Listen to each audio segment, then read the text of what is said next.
자, 존경하는 박주민 위원님 질의하시기 바랍니다. 제가 질의하겠습니다. 시간제. 자, 후보자님.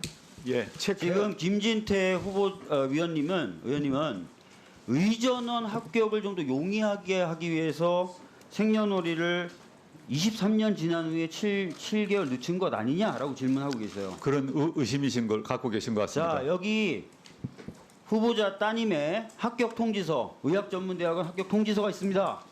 이 합격 통지서에 써져 있는 생년월일은 1991년 2월 24일, 즉 변경 전의 생년월일이 그대로 써져 있습니다. 맞습니까?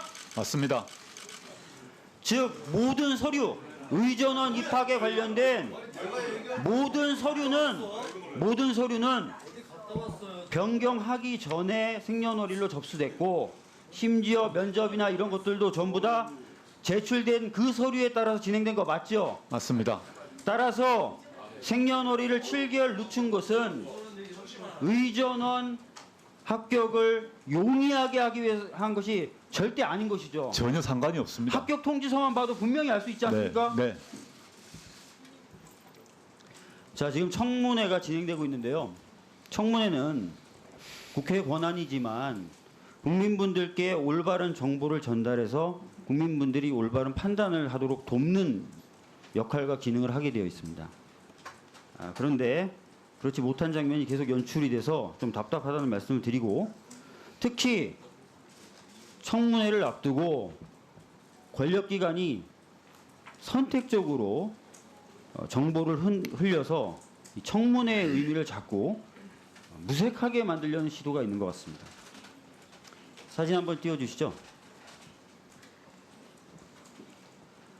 후보자님, 예. 저 사진에 대해서 아까 설명하셨죠? 예. 예, 민정수석 당시 민정수석실의 직원들과의 회식 장소에서 찍은 사진입니다. 맞습니다. 저 사진을 찍을 당시에 저 회식 장소에 외부인이 있었습니까? 없었습니다. 저희가 저 전체를 통째로 빌렸습니다.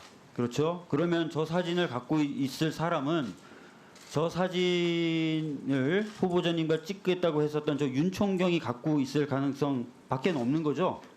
윤총경이 당연히 갖고 있고요. 윤총경이 수사를 받은 걸로 알고 있습니다. 그렇다면 만약 압수수색을 했다면 그 스마트폰 안에 들어있지 않았을까? 수사기관이 갖고 있을 거라고 추측해 봅니다. 자, 맞습니다. 윤총경이 핸드폰을 경찰에 제출해서 포렌식 된 뒤에 그 포렌식 된 모든 정보가 현재 검찰에 가 있습니다. 맞습니까?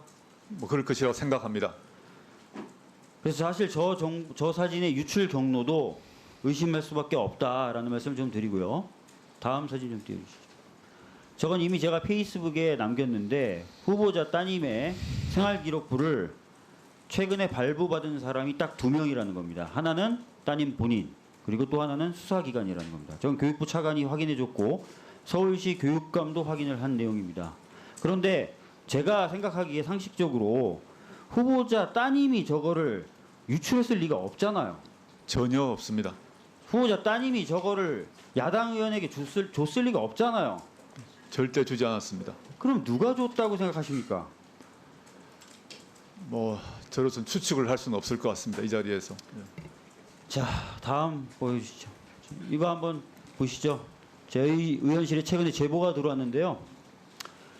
코린 때문에 저희가 B가 이제 진정을 하게 됐는데, 주광덕 의원 사무실에서 그 서울리그를 알고 서울리그의 그 조사 내용도 다 알고 있는 거 보니까 암만 해도 그 검사가 아니겠느냐라고 하기 때문에 저희가 이제 자, 저희 의원실에 제보가 들어왔는데, 야당의 모 의원실에서 이 코링크 P가 지분을 취득하려고 했던 그 회사의 관계자에게 접근을 해서 최근에 진정을 했다는 점, 검찰이 진정을 했다는 점, 또 사건 내용이 무엇이라는 점을 다 알고 접근을 해왔다는 거예요.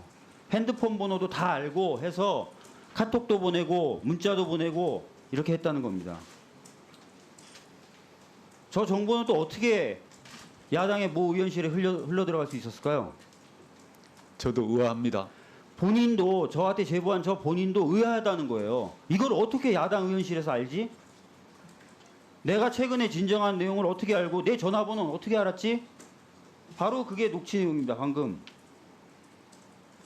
지금 청문회가 진행되는 과정이고 청문회를 통해서 아까 김정민 의원님도 말씀하셨지만 서로 부딪히는 의견들이 교류가 되고 하면서 검증이 돼야 되는데 권력기관이 선택적으로 흘리는 정보에 의해서 지금 이 청문회 권한과 기능이 훼손될 가능성이 지금 커지고 있는 겁니다. 후보자 장관 되시면 이런 식의 피의사실 공표, 수사자료 유출 막는데 애를 쓰셔야 될 것 같은데 어떻게 생각하십니까? 피사실 유출은 엄격히 제한해야 된다고 생각하고요. 현재 검찰에도 그런 공보 준칙이 있습니다만 벌칙 규정이 없는 것으로 알고 있습니다. 벌칙 규정을 추가해서 그 규범력을 높여야 한다고 생각합니다. 이것은 야당인 자유한국당에서도 항상 주장해 오셨던 겁니다. 피의사실 공표는 엄단돼야 된다. 따라서 여야 구분 없이 주장하는 것이니만큼 후보자가 장관이 되면 반드시 이룰 수 있도록 노력해 주십시오. 아시겠습니까? 예, 알겠습니다.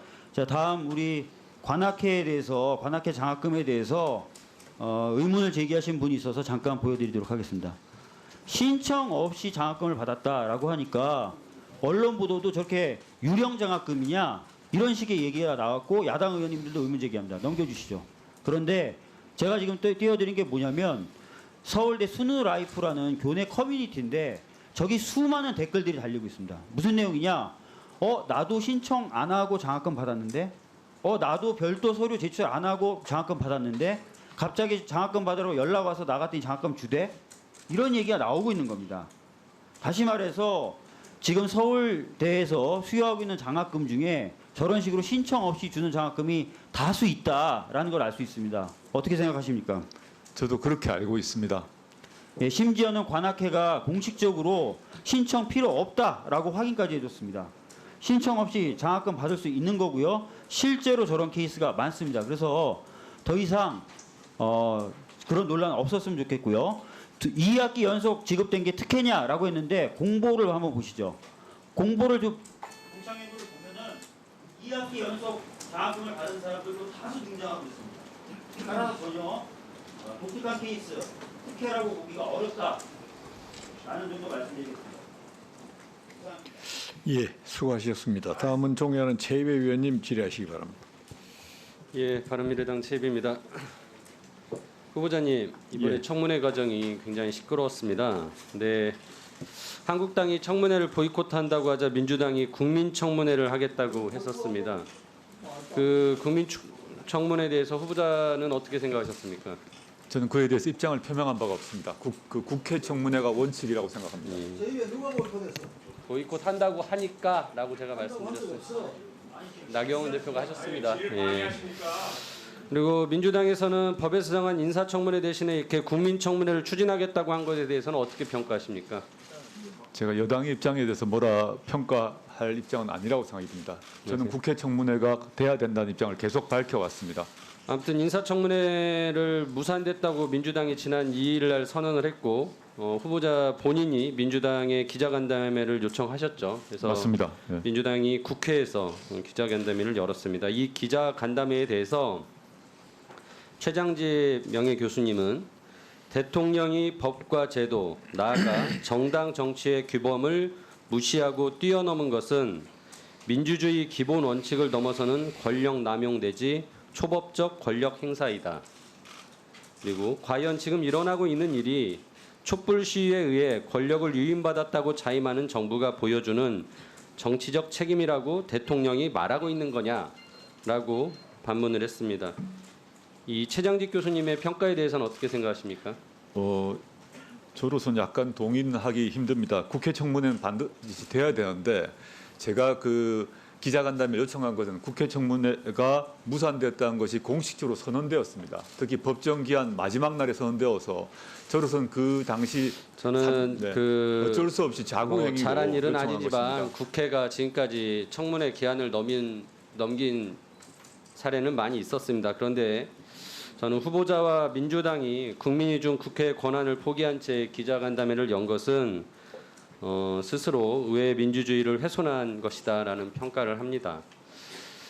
저는 후보자가 민주주의에 대한 이해는 굉장히 높게 있으나 과연 실천하고 있는지 좀 의문이 있습니다. 대표적인 사례가 일본 경제보복 사태에 대한 태도였습니다. 후보자가 민정수석일 때 8월 17일 페이스북에 일본의 경제 보복에 대해서 이제 전쟁이다라는 표현을 쓰면서 전쟁은 전쟁이다. 이러한 상황에서 중요한 것은 진보냐 보수냐, 좌냐 우냐가 아니라 애국이냐 이적이냐라고 페이스북에 글을 쓰셨습니다. 기억하시죠? 맞습니다. 예. 정부 정책에 찬성하면은 애국이고 정부 정책을 비판하면 이적이라는 취지입니까? 전혀 아닙니다. 저는 후보자가 이런 애국, 이적이라는 이분법적 사고를 보여준 것에 대해서 굉장히 우려를 표합니다. 2001년에 후보자 본인의 책이 있었습니다. 양심과 사상의 자유를 위하여라는 책이었고요.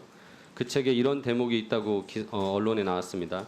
우리 사회는 모든 것이 용공과 반공의 이분법으로 재단되고 모든 비판적, 이탈적 문제 제기는 위험한 것으로 간주되는, 따라서 언제나 말 조심해야 하는 사회가 되고 말았다. 라고 쓰셨습니다. 네, 그거는 지금 이 일본의 경제 전쟁과는 다른 상황을 전제라고 쓴 글입니다. 좀 저는 두 개가 지금 다릅니다. 애국이냐 이적이냐라는 그 편가르기 이분법적 사고와 그래서 쓰신 용공이냐 반공이냐는 이분법적 사고가 제가 보기에는 크게 다르지 않게 읽힙니다. 솔직히 모르겠습니다. 직접 쓰신 후보자님은 다른 생각을 가지고 쓰셨을지는 모르겠지만 읽는 사람으로 하여금 그렇게 읽히지 않는다는 거죠. 저는 그 부분에 대해서 후보자님이 단순히 그냥 예전에 지식인인 교수가 아니라 청와대 민정수석이고 또 장관 후보자로 지목이 되는 분인데 왜 이렇게 국민과 사회를 분열시키는 발언을 하시고 조금이라도 국민을 통합시키고 하나로 이끌어가고 혹시라도 상대방이 나랑 의견이 다르면 인정하면서 설득하고 통합하는 사회 국가 지도자가 돼야 되는데 제가 보기에는 지금까지 행태가 그러지 않았다는 겁니다. 얼마 전에 기자간담회에서도 계속 SNS를 하신다고 말씀을 하셨던데요. 저는 그것도 굉장히 우려가 됩니다. 앞으로 장관이 돼서 사법개혁을 이끌어야 되는 상황에서 검찰에 검찰 개혁에 대한 반발의 목소리가 나올 수 있을 거라고 생각합니다. 근데 역시 후보자님이 쓰신 진보집권 플랜에 쓰신 건 아니죠. 거기에서 하신 말씀이 검찰 개혁에 반발하는 검사는 너 나가라라고 하면 된다라고 말씀하셨어요. 저는 그러한 태도가 과연 검찰 개혁을 하는데 도움이 될지 방해가 될지, 그래서 우리 후보자님이 진짜 검찰 개혁의 적임자인지 의문이 됩니다. 여기에 대해서 좀 말씀해 주십시오. 일단 과거 참여정부 때 노무현 대통령님에 대해서 당시 평검사분들이 했던 행동이나 또는 평검사 회의를 통해서 선출된 권력에 대해서 했던 행동 등을 언급하면서 그럴 경우에 있어서는 대통령께서 또는 장관께서 인사권을 발동해야 된다는 그런 취지의 말입니다. 그렇게 양해해 주시면 좋겠고요. 그 다음에 제가 썼던 최근에 썼던 SNS 글은 일본이 전면적으로 한국에 대해서 경제 전쟁을 선포한 상황에서 일본이 한국 대법원 판결을 틀렸다고 말하고 한국 정부도 틀렸다고 말하고 있는데 일본의 입장을 동의할 수 없다, 이런 취지입니다. 발언이죠. 또 친일 반일 프레임을 그때 쓰신 내용이 있었는데요. 아무튼 제가 말씀드린 것은 그렇게 읽히지 않는다라는 게 걱정이라는 겁니다. 그래서 향후의 표현에 조심하겠습니다. 예, 그러셔야 될 거고요. 과거에 박근혜 정부가 총리나 내각을 무시하고 청와대 비서실 중심으로 국정을 운영한다고 하는 비판을 받았습니다. 국회도 무시하고 특히나 야당과는 협치하지 않는다고 했고요. 근데 지금 문재인 정부도 똑같이 청와대 정부라는 평가를 받고 있습니다. 전 민정수석으로서 이 평가에 대해서 어떻게 생각하십니까? 청와대 정부라는 이제 비판이 있는 건 알고 있습니다. 그렇지만 제가 아는 바로는 문재인 정부는 당정청의 원활한 협력과 소통이 매우 잘 되고 있는 것으로 알고 있습니다. 제 경험만 하더라도 민정수석실이 모든 것을 결정하는 게 아니라 관련 부서와 항상 소통하고 협력하고 존중하는 태도를 취해 왔습니다. 그리고 여당과도 물론입니다. 전형적인 내로남불이라고 생각합니다. 박근혜 정부도 여당하고는 소통을 했습니다. 그런 부분들을 짚어보시고 반성이 필요한 부분은 반성을 해야 될 것 같습니다. 네, 성찰하겠습니다. 예. 수고하셨습니다. 다음은 존경하는 백혜련 의원님 질의하시기 바랍니다. 네.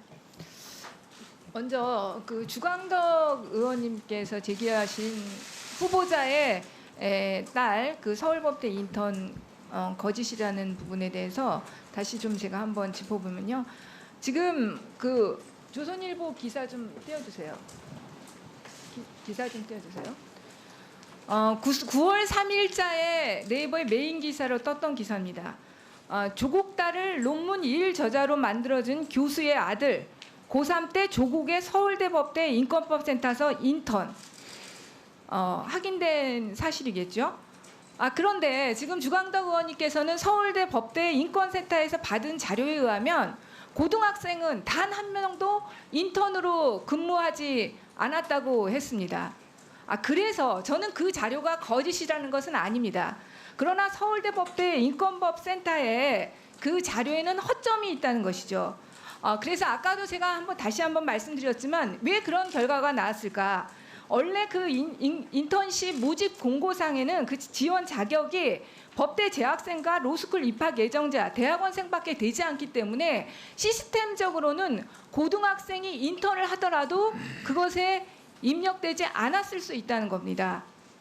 지금 주광덕 의원님께서 제기하신 부분은 여태까지 보도됐던 다른 내용들과도 배치되는 내용이 있다는 점 확실하게 밝혀드립니다. 그리고 다시 문자 좀 띄워주세요. 아까 존경하는 김도우 의원님께서 그 동양대 최성해 그 총장하고 후보자의 부인하고 띄운 나눈 내용을 띄우셨어요. 그래서 저도 그게 무슨 내용인가 굉장히 봤는데 그 내용에 보니까 저는 이거 진짜 국민들께서 객관적으로 좀 판단을 해주셨으면 좋겠어요. 그 문자 내용 제가 천천히 읽어보겠습니다. 저는 너무나도 참담합니다. 딸의 문제를 넘어서서 희대의 사기꾼처럼 되고 있습니다. 저희 학교에서는 실제로 많은 일을 부서장 정결로 처리하고 있는 것이 사실이지 않습니까? 부디 이러한 기사가 더 이상 나오지 않도록 팩트와 상황에 대한 현명한 해명을 부탁드립니다. 이런저러한 일로 학교와 총장님을 곤란하게 한 점 깊이 송구합니다. 이런 문자 내용을 과연 협박이라든지 청탁을 하는 내용으로 볼 수 있습니까? 저는 객관적으로 법률적으로 봤을 때, 법률가로서 봤을 때, 그리고 일반인으로 봤을 때 이 문자 내용을 도저히 그렇게 받아들이지 못하겠습니다. 그래서 이거는 지금 전 국민들이 보시니까 국민들께서 보시고 과연 이 문자 내용이 압력을 가하거나 청탁을 하는 내용인지 아니면 사실관계를 밝혀달라는 정중한 요청인지 그것을 판단해 주실 것을 부탁드립니다. 지금 최성해 총장님과 관련해서 여러 가지 말들이 나오는데 말이 진짜 굉장히 오락오락하세요. 먼저 이 최성해 총장님이 25년이나 총장을 하셨다고 합니다. 그 25년간의 총장 기간 동안 얼마나 수많은 표창장과 상장을 발행을 하셨겠습니까? 그런데 7년 전에 발행한 표창장, 이런 표창장 없었다. 이렇게 확실하게 말씀하실 수 있는 건가요? 저는 인간의 기억력이라는 것이 그렇게 정확할 수 있는지 도저히 믿을 수가 없습니다. 제가 수사기관에서도 검사로 근무할 때 피의자들을 조사하다 보면요, 오히려 첫 번째 진술보다 나중에 갈수록 진술이 정확해지고 자세하게 변하는 경우가 많습니다. 그런데 그게 거짓말일 때 그래요. 오히려 처음에는 사람이 명확하게 기억하지 못하는 것들이 많아요. 그런데 자기가 말을 바꾸거나 조작하려고 하면 오히려 그것이 세밀하고 더 정확해지기 바랍니다. 그런데 25년간이나 총장 하시면서 그 많은 발행한 상장과 표창장 어떻게 다 기억하시는지 저는 문제 제기를 할 수밖에 없다고 생각합니다.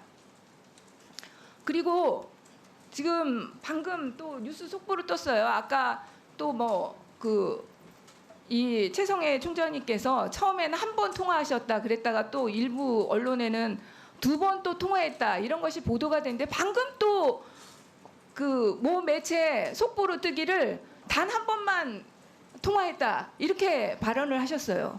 그래서 정말 이게 어느 것이 진실인지 진짜 믿을 수가 없습니다. 후보자께서는 지금 그 속보가 그렇게 떴는데 다시 한번 말씀해 주세요. 한번 저는 아까 말씀드렸듯이 최성해 총장님과 제 처와의 통화 말미에 아까 같은 취지로 말씀드렸고요. 다 그 뒤로 어떠한 방식의 통화도 한 적이 없습니다. 지금 백 의원님께 말씀하신 저도 지금 쪽지를 받았는데요. 중앙일보에서 최성해 총장님께서 후보자와 한 번 통화했다라고 해서 정정을 요청해서 정정 보도가 야한 내용으로 정정 보도가 나왔다고 합니다.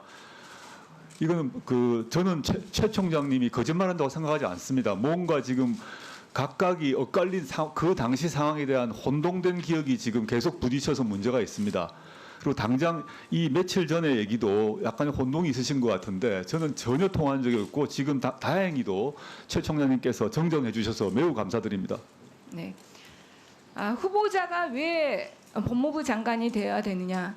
저도 사실 이번 청문회가 오기까지 여러 가지 보도 속에서 후보자에게 많은 실망을 했습니다. 정말 우리 지금 시대의 화두인 공정, 우리 청년 세대의 상실감 같이 깊이 공감합니다.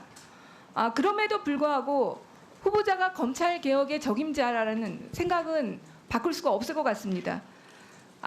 아까 존경하는 표창원 의원님이 비법조인이기 때문에 여러 가지 이유 때문에 검찰 개혁의 적임자라는 말씀을 하셨습니다. 저는 그것을 떠나서 이번에 오히려 이 과정을 거치면서 정말로 검찰 개혁과 사법 개혁이 얼마나 어려운 것인지 그것을 해낼 사람은 여러 가지 것도 좋지만 정말 그 난간들을 뚫고 나갈 의지와 신념을 가진 사람이 돼야 된다고 생각합니다. 이번에 후보자가 이 거친 이 과정을 뚫고 법무부 장관이 되신다면 저는 누구보다도 정말로 검찰 개혁과 사법 개혁을 이룰 수 있는 상징성을 가질 수 있다고 생각합니다. 본인 생각에는 어떤 생각을 갖고 계십니까? 감사하고 명구합니다. 열심히 하겠습니다.